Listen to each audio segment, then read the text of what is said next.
समस्या से ग्रसित हैं कि उनकी जो आवाज़ है गले की वो बैठती जा रही थी जी। और भरोसा कर कर मैं यहाँ तक उनको लेकर आया। उसके बाद आज हमें लगभग 30% रिलीफ। जी, क्या नाम है आपका? नाम बताइए इनका। राम रतन लाल। कहाँ के रहने वाले हैं? एटा। कैसा फील कर रहे हैं आप? है? सच में? आपके इशारे से बताओ कैसा फील कर रहे हो? है? कल से बेहतर हो? बहुत बढ़िया। ठीक है। आप सभी को हमारा प्रणाम। मेरा नाम है हेमचंद सैनी, मैनेजिंग डायरेक्टर संभव क्लिनिक। हमारे साथ में राम रतन जी के पुत्र, अभी आपने जो छोटी सी क्लिप बाहर देखी है, एम्बुलेंस में है, वो उनको अभी समस्या है थोड़ी सी। कल जब वो हमारे पास आए थे, उनको सांस लेने में भी परेशानी थी और वो इतने बेचैन थे जो शब्दों से बयान नहीं किया जा सकता। ये हमारे पास आए, आने के बाद पेशेंट उनका ऑक्सीजन सपोर्ट पे था। आप अपने पिताजी के बारे में थोड़ा बैकग्राउंड हमें देंगे, बताएंगे थोड़ा सा कहाँ कहाँ पे आपने दिखाया, कब से समस्या है, क्या क्या इलाज आप करा चुके हैं? आपका नाम बताइए पहले। मेरा नाम गंगा सिंह है। थोड़ा तेज बोलिए। मेरा नाम गंगा सिंह है जी। और हम डिस्ट्रिक्ट एटा से हैं। जी। मेरे पिताजी जो हैं पिछले लगभग 4 से 6 महीने से जी।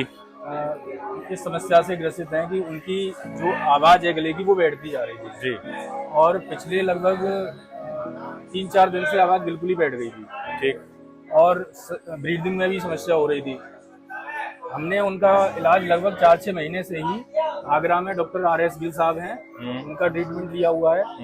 उसके अलावा बरेली में है डॉक्टर कृष्णन जी हैं, उनका ट्रीटमेंट भी लिया, लेकिन रिलीफ नहीं मिला वहीं से। स्थिति बद से बदतर होती चली जा रही थी। उसके बाद हमें किसी ने सजेस्ट किया कि जीना सीखो हिम्स हॉस्पिटल है, वहाँ आयुर्वेदिक ट्रीटमेंट मिलता है, क्योंकि हमें बायोप्सी वगैरह कुछ भी कराना नहीं था जो समस्या थी उसको लेकर। तो उसके बाद हम वहाँ पहुँचे, लेकिन वहाँ भी हमें बहुत ज़्यादा रिलीफ मिला नहीं। उसके बाद मैंने YouTube और Facebook वगैरह पे ही एड देखा था और भरोसा कर कर मैं यहाँ तक उनको लेकर आया। कल हम 20 जून को यहाँ पर पहुँचे। फ्री कैंप में आप आए थे कल? जी, फ्री कैंप में आए थे, लेकिन स्थिति को देखते हुए सर ने बोला कि आप एडमिट होइए और सर ने हमें एडमिट कराया।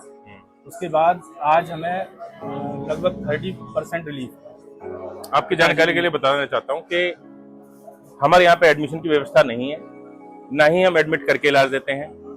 अगर आपके पेशेंट की हालत बहुत ज्यादा खराब है, अगर आपका पेशेंट, उसको सांस लेने में दिक्कत है, उसको पैलिएटिव केयर की जरूरत है, इमरजेंसी ट्रीटमेंट की जरूरत है, तो हम आपको सजेस्ट कर देते हैं आप अपनी इच्छा से किसी भी हॉस्पिटल में जाके उनका जो प्री ट्रीटमेंट होता है, यानी हमारा इलाज शुरू होने से पहले पेशेंट का स्टेबल होना जरूरी है। अगर किसी पेशेंट को सांस ही नहीं आ रही है, वो दवाई क्या पिएगा? तो कम से कम पेशेंट का स्टेबल होना जरूरी है ताकि वो इलाज के लायक बन सके।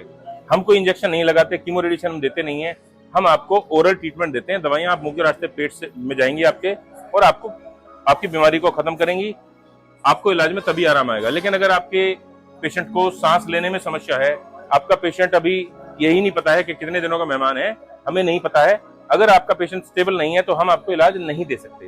आपको पहले पेशेंट को स्टेबल कराना पड़ेगा। अब यहाँ पे एक समस्या खड़ी हो जाती है।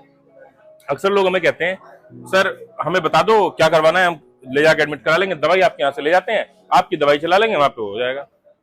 हमें इससे कोई प्रॉब्लम नहीं है, लेकिन मैं आपको गारंटी से बोल सकता हूँ, कोई भी ऑन्कोलॉजिस्ट, कोई भी कैंसर का डॉक्टर या कोई भी दूसरा संस्थान आपको अपने प्रेमिसेस में, अपनी बिल्डिंग में, अपने यहाँ पे हमारी दवाइयां चलाने की परमिशन नहीं देगा। वो देगा ही नहीं। क्यों? ये उसके प्रोटोकॉल में नहीं है। उन्होंने जो पढ़ाई करी है वो देंगे आपको, आपको उनके हिसाब से ट्रीटमेंट लेना पड़ेगा, वो हमारी दवाइयां नहीं चलने देंगे। इसलिए हम आपको यहाँ आसपास सजेस्ट कर देते हैं। 2-4 सज्जन लोग हैं यहाँ पे जो जानते हैं, जो विश्वास करते हैं हमें, वो एलोपैथिक ट्रीटमेंट देते हैं, लेकिन उन्हें हमारे इलाज में पूरा विश्वास है। वो आपके पेशेंट को स्टेबल कराने में आपकी मदद करते हैं, दवाई हमारी साथ में चल जाती है। तो हम एडमिट करके इलाज नहीं देते। आपके पिताजी अभी हम गाड़ी में देख के आए, वो बैठे हुए हैं आराम से, शांति से। कल वो ऑक्सीजन सपोर्ट पे हमारे पास आए थे जी। अभी क्या उनको ऑक्सीजन लगी हुई है जी? उनके चेहरे पे एक अलग तेज नजर आ रहा है। हम ये नहीं कह रहे कि वो ठीक हो गए हैं, उनके फूड पाइप में कैंसर है। और जैसे कि भाई साहब ने बताया, ये कल आए थे हमारे पास 20 जून वाले फ्री कैंप में। ओपीडी की स्लिप आपके पास है। जितने भी लोग आप यहाँ पे खड़े हैं, सभी के सभी ओपीडी की स्लिप आपके पास होगी, उस पे आपको 0 ही मिलेगा। आपसे कोई पैसा लिया है किसी ने क्या अभी तक?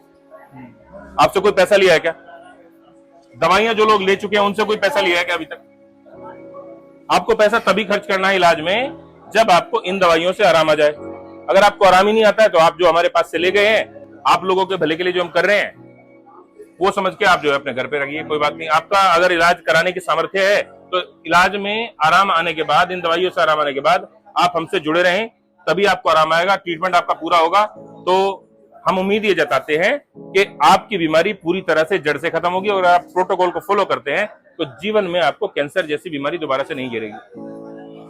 ठीक है जी? अभी किसी का कोई सवाल है तो बता दीजिएगा प्लीज। चलिए कोई बात नहीं, आप अपनी दवाई निकलवा लीजिएगा। बहुत बहुत धन्यवाद, नमस्कार, प्रणाम।